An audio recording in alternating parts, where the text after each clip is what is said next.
Penguin Random House presents The Deadly Dozen. India's Most Notorious Serial Killers by Anirban Bhattacharya. Read by Anirban Bhattacharya.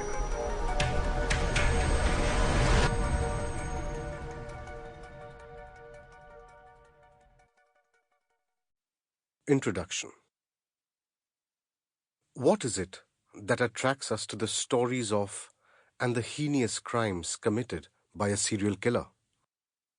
What is it that draws us to read about the exploits of these depraved people? Is it because of a vicarious pleasure that we derive from the macabre methods of these killings? Or do the sheer number of their killings gobsmack us into fearing them? Or maybe it is their unique modus operandi. Or are we curious about what happens inside their sick, twisted heads? Or maybe something that appeals to our basic, primal instincts. Perhaps we all have a latent serial killer in us, waiting for that push to the dark side. We have heard of the famous serial killers who have tormented the West.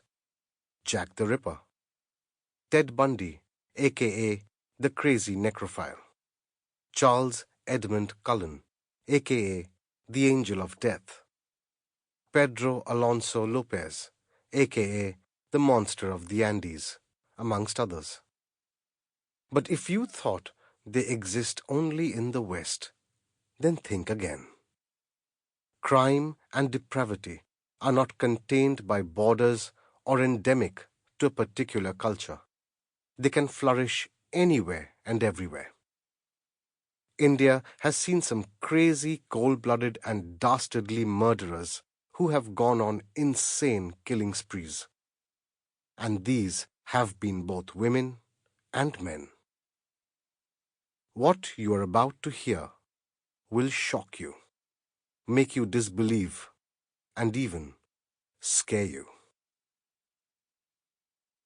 The world is not a nice place after all. Look after your children, guard your family, and take care of yourself, because you never know when and where, who is watching you. Gauri Shankar, aka Auto Shankar. You will not be punished for your anger. You will be punished by your anger. Buddha. Narrator. The cops at the roadblock signaled the three-wheeler to stop. It was 2 a.m.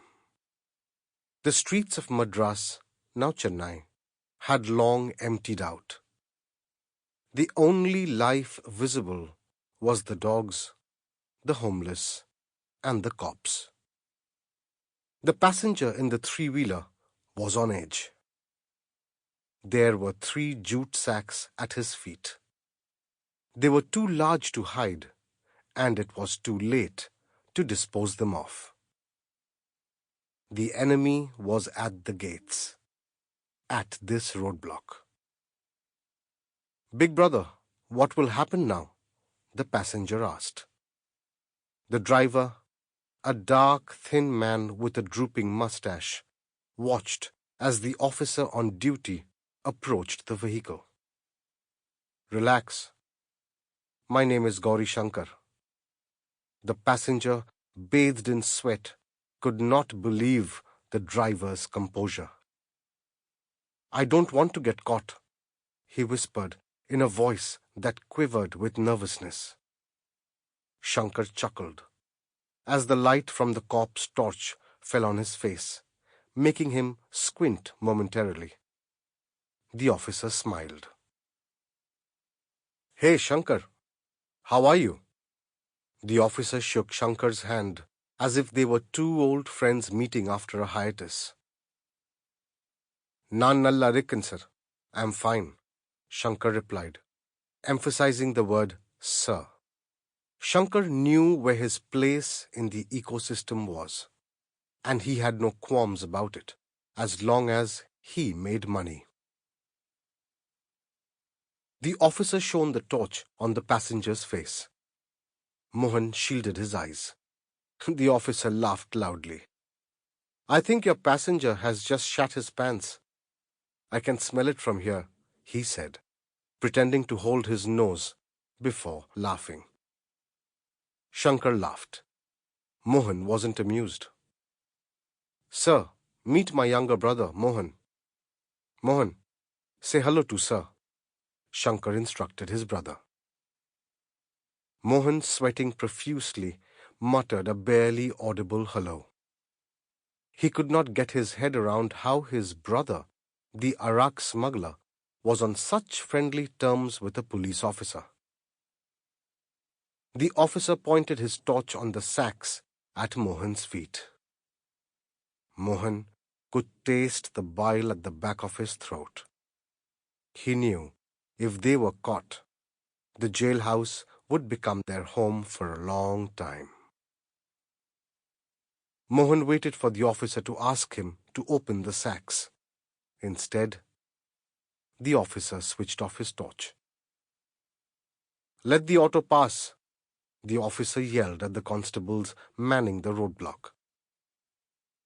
Shankar and the officer shook hands again, this time holding on for just a little bit longer. Mohan noticed a few currency notes being passed through the handshake. According to the autobiography that Shankar would go on to write for Nakiran, a Madras-based weekly, he was initiated into bootlegging by none other than the police, who also allegedly persuaded him to become a pimp. This was obviously an effort on the part of Shankar to whitewash his life of crime and debauchery.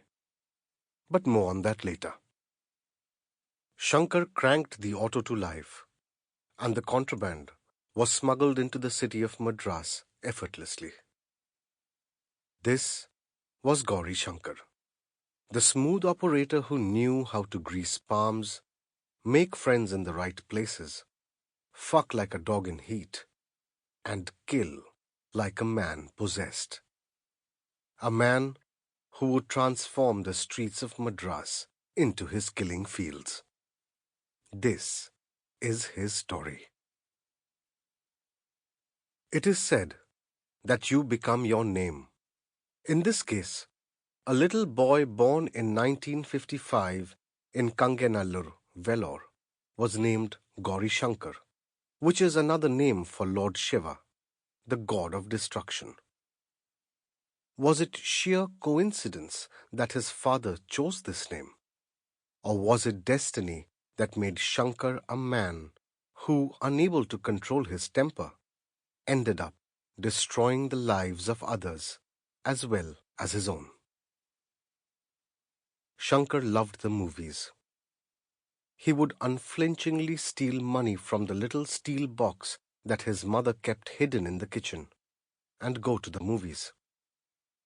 In front of the screen, he would sit transfixed as the heroes danced, wept, fought, and loved like there was no tomorrow. And then he would reenact the scenes with his friends. When Shankar was a child, his family could never have predicted that the distance between their home and their son's doom would just be 140 kilometers. Madras. And this is where Shankar's obsession with the movies took him, to the heartland of Tamil cinema. With no proper education, Shankar became a daily wage painter. But this hunger for money was evident since he had discovered the magic of movies. He craved the good life, the good times, and the women with whom he had seen his screen idols enjoy. From a painter, he became an auto rickshaw driver, hoping to make ends meet. There were a number of small fishing villages with coconut and palm plantations along the coastline from Tiruvanmayur to Mahabalipuram in those days. A perfect location to brew arak. Sample complete. Ready to continue?